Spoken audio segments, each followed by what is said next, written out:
Look at people and the way they're hurting, the resentment, the drama, the habitual blame and arrogance. Hey, my record is anything from spotless, but I think it makes sense to focus on the solution, as always. I can't stress the importance of this enough. We've got to choose the day, you guys. People are hurting like crazy, whether it be addiction, depression, or social anxiety. It seems that no matter where you look, there are droves of people in need of friendship, encouragement, and other solutions. There are a lot of lonely and hurting people, and if you're one of them, listen up, because there is a solution. It's getting out of yourself. It's courage. It's honesty. What do I mean by choose the day? Well, life is obviously full of choices. The bad choices make us feel sick and slow, while the good choices propel us toward new opportunities. People lie to themselves all the time. People get themselves confused all the time. Yeah, we want money, we want glory, we want some kind of tangible victory to assert ourselves above others. That is a persistent temptation indeed. It's human nature to compare, to fight, and to win, but even the most dominant and successful people on Earth live with full awareness of the fact that they are aging. The treasures they've saved on Earth will all be someone else's soon. They've heard the warning all their lives that money can't buy happiness, but they must examine the deeper implications of that statement. If money can't buy happiness, what can? Can anything? Yes, we purchase our happiness with the love we give. I'm not talking about self-serving love, though. We give love when we tell the truth for the sake of service to others. Understand that people need the truth in order to navigate the world. Without truth, people do not have context. They don't have evidence of what works, and thus they struggle to navigate the world in a way that will bring them security, peace, and thus happiness. But giving people truth is only one kind of love. People are afraid to shake things up, but they shouldn't be.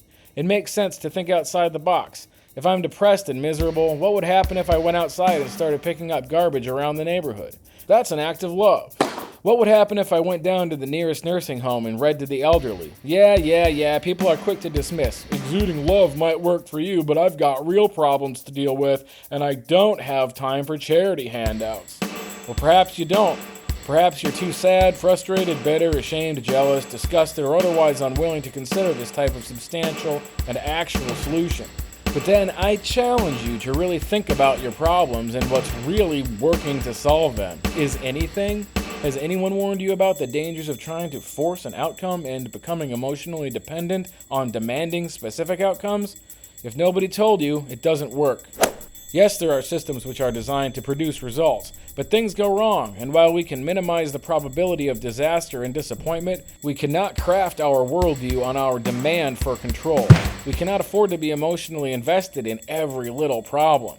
This is why we've got to learn to roll with the punches. That's why people say to trust God, because nothing is fully within our control. We can do our best, but we can't force the world to give us our way, if you haven't noticed.